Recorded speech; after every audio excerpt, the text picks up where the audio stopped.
રવિવારે 845 લોકોએ પ્રાણી સંગ્રહાલયની મુલાકાત લીધી.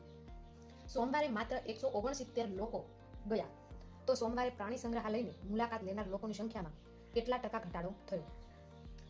રવિવારે 845 લોકો પ્રાણી સંગ્રહાલયમાં જાય છે, એની મુલાકાત લે છે.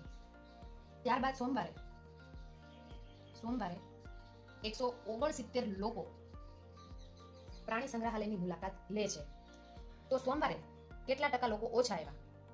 બરોબર છે.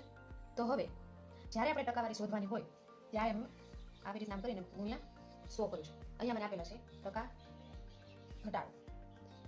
ટકાવારી જ્યારે શોધવાની હોય ત્યારે કોની સાપેક્ષે તમે ટકાવારી શોધવાની છે એ હંમેશા છેદમાં આવશે. રવિવારે 845 લોકો આવ્યા હતા, તેની સાપેક્ષે સોમવારે કેટલા લોકો ઓછા આવ્યા એ શોધવાનું છે. એટલે રવિવારે જેટલા લોકો આવ્યા તેની સાપેક્ષે આપણે ટકાવારી સોમવારે શોધવાની છે, એટલે તે 845 છે એ છેદમાં આવશે.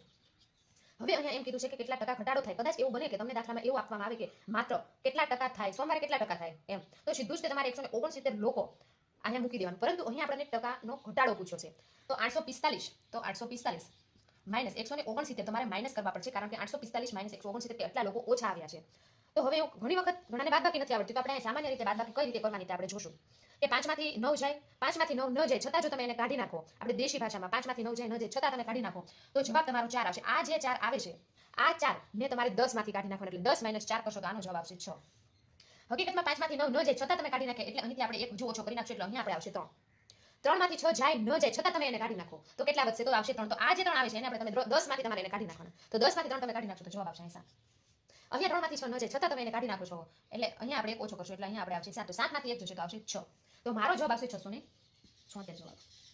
હવે અહીંયા આપણે છેદ ઉડાડી દઈશું. અહીંયા 5 ની ચાવી આપણે અહીંયા લગાવશું, 5 અને 0, એટલે અહીંયા આપણે 5 ની ચાવી લાગશે. 5 એકા 5 વધશે 3 ને 34, તો કેટલા આવશે? 5 6 30, 5 9 45. અહીંયા આવશે 5 ગુણ્યા 10 ને અહીંયા આવશે 20. હવે છેદ ઉડાડવામાં તકલીફ પડે તો 1 થી 30 સુધીના વર્ગ જો આપણને આવડતા હોય તો આ કામ થઈ જાય.